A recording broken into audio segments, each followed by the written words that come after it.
welcome back to my channel Elo Fitriani Basir. Pada konten kali ini saya akan membawakan materi tentang langkah-langkah pengujian hipotesis beserta penjelasannya dan juga contohnya. Mari kita simak bersama tentang penjelasan langkah-langkah pengujian hipotesis dan juga contohnya. Langkah-langkah pengujian hipotesis terbagi menjadi 5 langkah.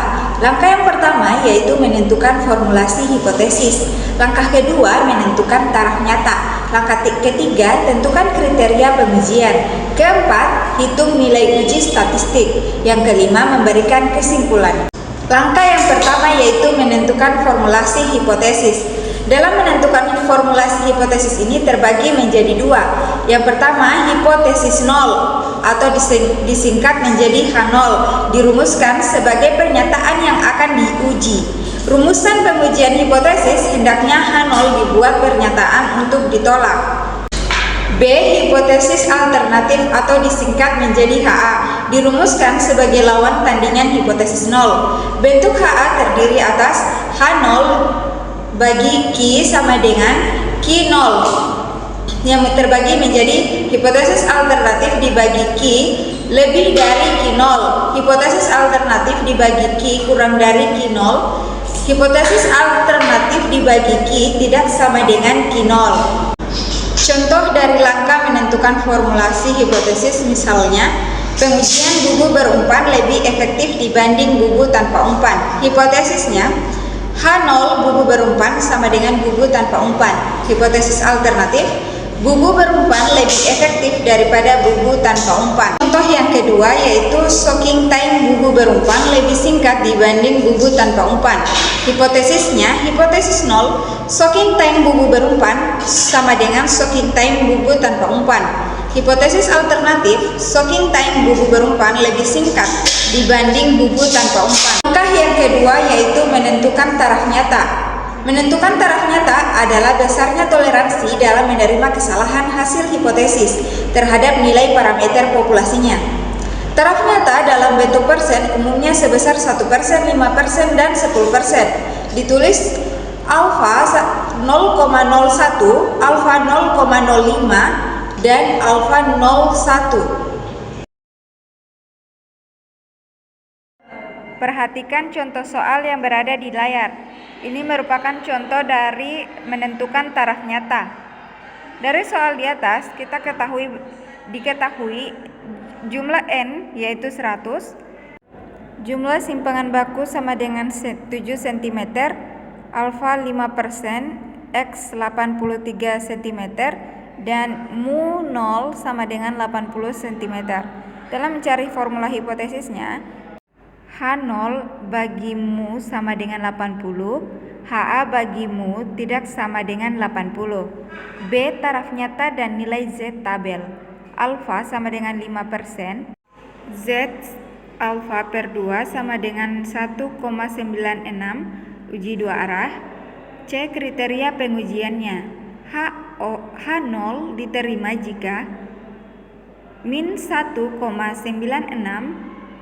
kurang dari Z0 kurang dari 1,96. H0 ditolak jika Z0 lebih dari 1,96 atau Z0 kurang dari negatif 1,96.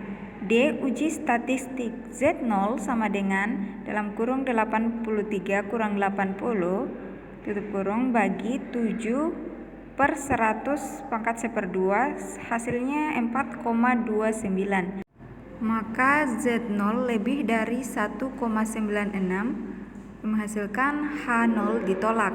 Kesimpulan, pada taraf nyata 5% terdapat perbedaan signifikan. X sama dengan 83 cm dengan mu sama dengan 80 cm tidak terjadi karena faktor kebetulan. Ketiga, menentukan kriteria pengujian.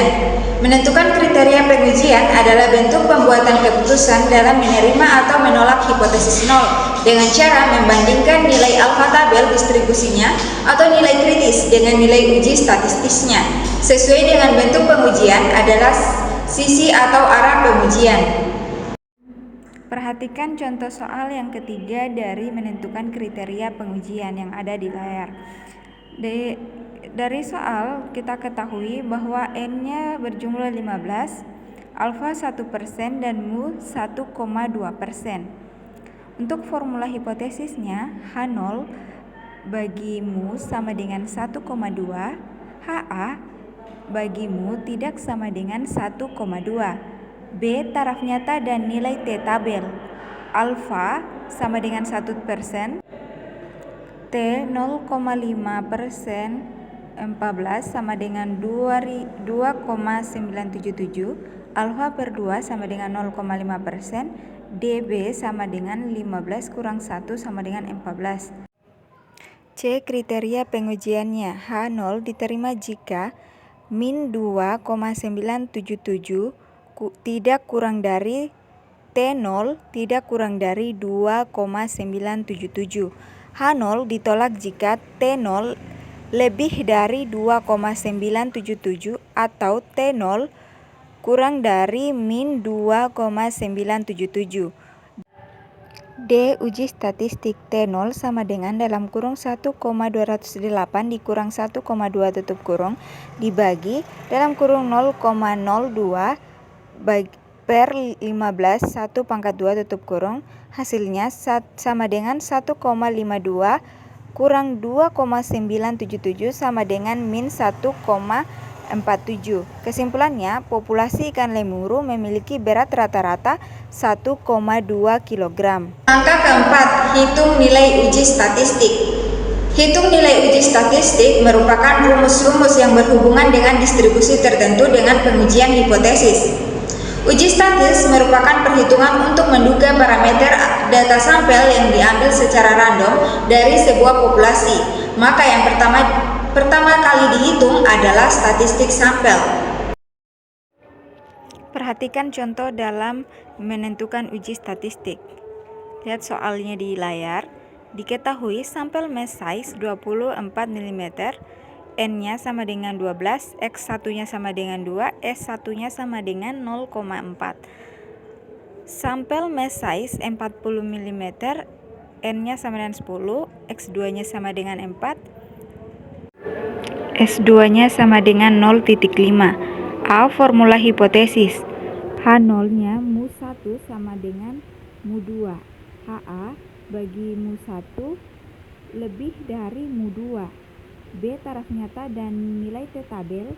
Alfa sama dengan 1%, DB sama dengan N1 tambah N2 kurang 2 sama dengan 20, maka T dalam kurung alfa bagi DB, DB sama dengan 2,528. C. Kriteria pengujiannya. H0 diterima jika T0 kurang dari 2,528. H0 ditolak jika T0 lebih dari 2,528. D. Uji statistik.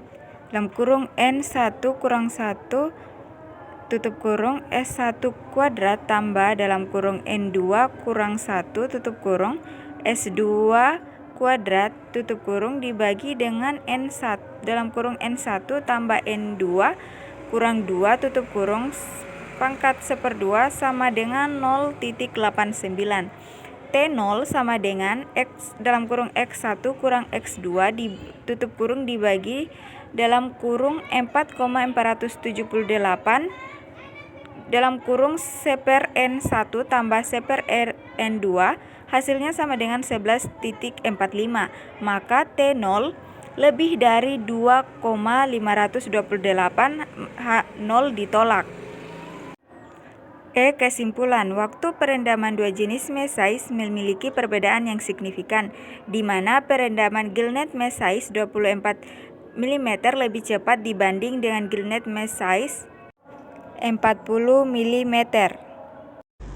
Langkah yang terakhir yaitu membuat kesimpulan. Membuat kesimpulan merupakan penetapan keputusan dalam hal penerimaan atau penolakan hipotesis nol yang sesuai dengan kriteria pengujiannya. Pembuatan kesimpulan dilakukan setelah membandingkan nilai uji statistik dengan nilai alfa tabel atau nilai kritis. Oke guys, itulah tadi pembahasan tentang langkah-langkah pengujian hipotesis. Semoga dapat bermanfaat ya. Sampai bertemu lagi di konten selanjutnya. Jangan lupa like, comment, dan subscribe ya untuk mendukung perkembangan channel YouTube ini. Akhir kata, wabillahi taufiq wal hidayah. Wassalamualaikum warahmatullahi wabarakatuh.